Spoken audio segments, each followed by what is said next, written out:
again, it's Robert with Clean Pool and Spa. You know, I've made quite a few videos that can be found on YouTube and my website, but I think this particular one is one of the more important ones. Now, if you stick with me for the entire video, I can guarantee you I'm going to save you a little bit of time and a little bit of money. Now, what I'm going to be talking about today is an ingredient that's in a line of products, and it's something similar to this. This one is Stop Yellow from Suncoast. They're a chemical manufacturer. Maybe you've heard of them. United Chemicals makes a line of products using this ingredient, as does Sea Clear. Now, it goes by many different names. There's a lot of outs and stops and treats and greens and swamps and things of that nature. That's really meaningless. You know, it says Stop Yellow. It really doesn't mean anything. The ingredient that I'm going to be talking about today, I don't know if you can see this or not, it might be blurry, but it's sodium bromide, right? And the question, actually there's two questions that need to be asked when you buy a product that contains sodium bromide. The first one is, what happens when I put this stuff in my pool? You know, you put it in your pool, what's really going on with it?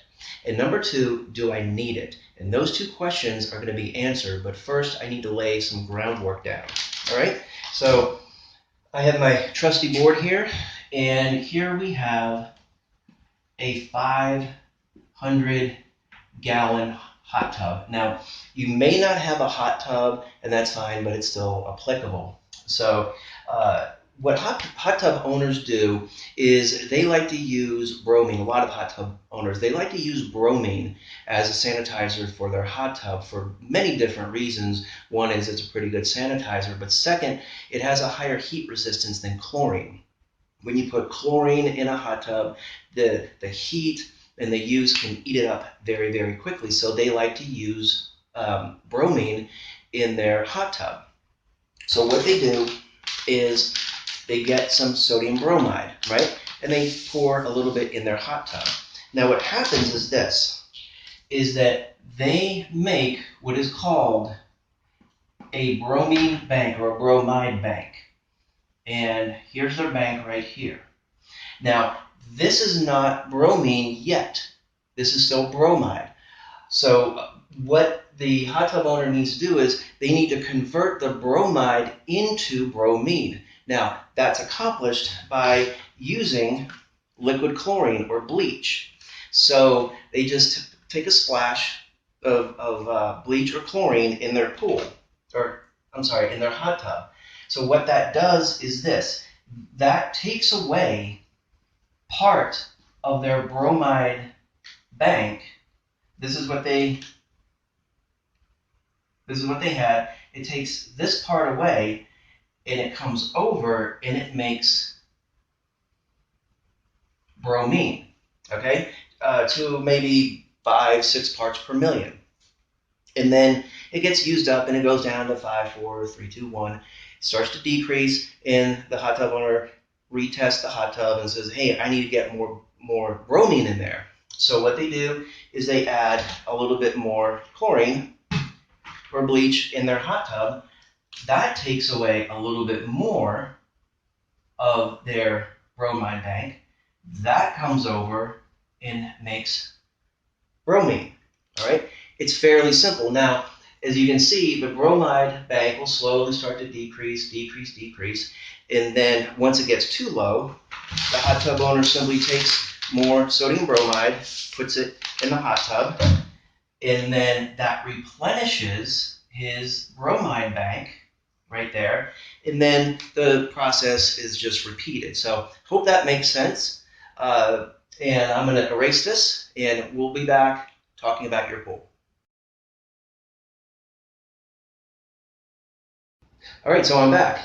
Magic of editing, I'm back. I have my nice board here, so let's begin. Let's talk about your pool. You have an 18,000-gallon pool, right? So it could be 15, it could be 25. This is just for this purpose right here. All right, so you walk outside one Saturday, and your pool is green. I have a orange marker. Orange is the new green because I don't have a green marker. So regardless, your pool is green or it has yellow algae or something like that, okay? So you walk outside, you see your pool's green, and you say, holy crap, I need to do something. You run to the pool store, and then you walk out with this huge armful of chemicals, and one of which, or 2 or 3 bottles, would contain sodium bromide, all right? So you get these chemicals home, and you add 2 gallons of chlorine right into your pool. This will bring your free chlorine level up to about 12 parts per million, right? So then you add your bromide, right? You have your sodium bromide in your bottle or pack. You put that into the pool. So here we have bromide. You put the bromide into the pool. But if you remember just a couple minutes ago, I said when you have bromide and chlorine, when they come together, the result of that is bromine.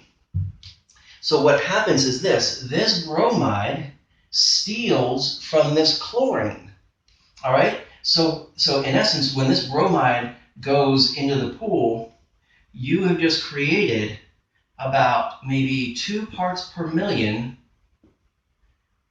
2 parts per million bromine. But because it stole away from the chlorine, you now have 10 parts per million.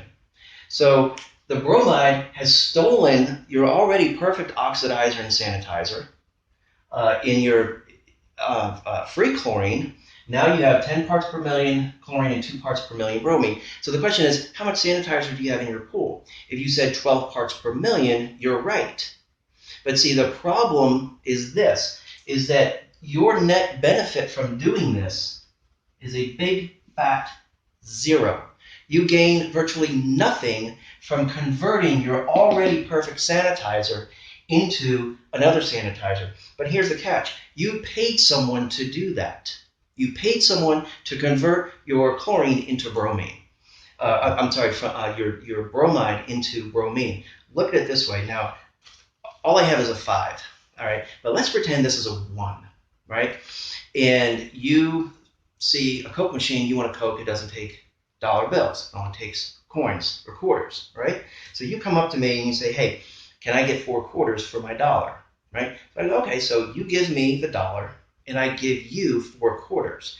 But because I'm so nice, I say, not only will I do this, but you have to pay me an extra dollar for actually converting this for you. And not only that, because you paid me that extra dollar, these 4 quarters that I just gave you are going to work better in that machine. And you do that willingly and without any thought at all. Does that make sense? I hope it does, because when you buy bromide, sodium bromide, to clear up your pool, clear up your green pool or yellow algae or something, that's in essence what you're doing. You know, I've been taking care of pools for 17 years. I've cleared up hundreds of pools, installed dozens of filtration systems, been doing this for 17 years, and I don't use this stuff. All right, I don't use sodium bromide to clear up any of my pools, right? I don't use it, and you shouldn't either. Now, there's one reason only why you can use sodium bromide. Because see, bromine, unlike chlorine, is not contingent upon, it's not dependent upon your stabilizer level. There's a stabilizer chlorine level relationship that has to be met. Bromine is not contingent upon your stabilizer level. So you can have a CYA level of 90, 100, 110, 120 and still clear up your pool and still use this stuff.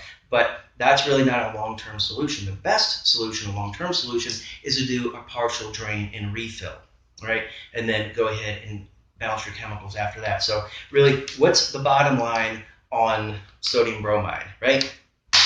You don't need it. And I told you, if you stuck with me, I'm going to save you a little bit of time and a little bit of money. So check out the description box below. Please remember my ebooks too, Clear Blue Pool and How to Clear Up a Green Pool and Solutions to Common Pool Water Problems. There's information like this contained in those ebooks, and is guaranteed to save you hundreds, if not thousands of dollars over the course of your pool ownership. So again, like, subscribe, comment, and share. Check out the description box below. There are all kinds of links there to my website, to the ebooks, and be safe, happy swimming. I hope you save you a little bit of time and money. Bye.